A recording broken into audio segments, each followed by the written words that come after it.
ॲलर्जीची सर्दी आणि नेहमीची सर्दी यात काय फरक असतो? नेहमीची सर्दी ही वातावरणातील बदलांमुळे किंवा व्हायरल इन्फेक्शनमुळे होते आणि ती 5 ते 6 दिवस राहते आणि त्यानंतर निघून जाते. त्यानंतर काही महिन्यांनी किंवा वर्षांनी पुन्हा येऊ शकते, पुन्हा 5 ते 6 दिवस राहते आणि पुन्हा बरी होऊन जाते. पण ॲलर्जी सर्दी तसं नसतं. ॲलर्जीची सर्दी एकदा झाली की ती बरेच दिवस राहू शकते, लवकर जात नाही किंवा ती वारंवार होत राहते. जोपर्यंत अँटी ॲलर्जीच्या गोळ्या चालू आहेत किंवा औषधं चालू आहेत तोपर्यंत काही काळापुरती ती सर्दी दबते आणि औषधांचा असर कमी झाला की परत होऊ शकते. तर कॉमन कोल्ड किंवा नेहमी सर्दी आणि ॲलर्जिक सर्दी यामध्ये हा फरक आहे. ॲलर्जिक सर्दी या आजाराची लक्षणे काय असतात ती आपण आता बघूयात.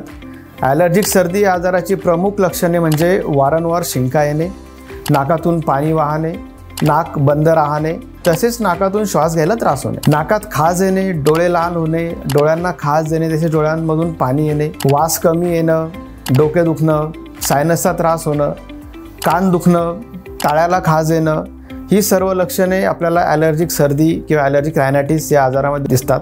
ॲलर्जिक सर्दीमुळे रात्रीची झोप पुरेशी किंवा व्यवस्थित न झाल्यामुळे दिवसभर सुद्धा थकल्यासारखं राहणं किंवा अस्वस्थ होणं या प्रकारचे लक्षण आपल्याला दिसू शकतात. ॲलर्जीला मुळासकट बरं करण्यासाठी आजच डॉक्टर चाटे होमिओपॅथीला संपर्क साधा. आमच्या शाखा आहेत छत्रपती संभाजीनगर, पुणे, मुंबईमध्ये दादर वेस्ट आणि विरार वेस्ट, नाशिक आणि लातूर येथे. 9595727107 या क्रमांकावर.